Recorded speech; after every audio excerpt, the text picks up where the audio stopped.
করব। First question কি বলেছে, নিম্নের কে সম্প্রতি ভারতের শীর্ষস্থানীয় মহিলা টেবিল টেনিসের খেলোয়াড় হয়েছে। অর্থাৎ যে টেবিল টেনিসের যে প্লেয়ার র্যাঙ্কিং হয় সেটা ITTF সেইগুলোকে র্যাঙ্কিং করে থাকে। তো মহিলা ক্যাটাগরি থেকে কে এর মধ্যে শীর্ষস্থান দখল করেছেন তার নাম জিজ্ঞেস করেছি। তো প্রথমে কি পয়েন্টগুলো দেখা যাক।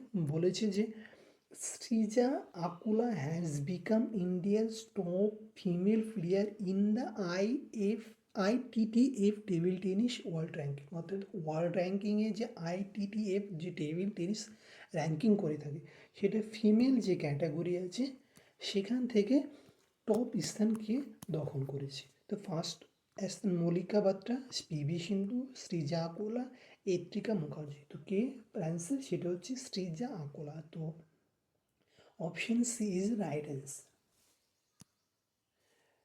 শ্রীজা আকুলা মনিকা বাত্রাকে ছাড়িয়ে তিনি মহিলা একক বিভাগে 1 নম্বর ভারতীয় টেবিল টেনিস খেলোয়াড় রয়েছেন। তো তিনি কাকে সারপ্রাইজ করেছেন, তিনি করেছেন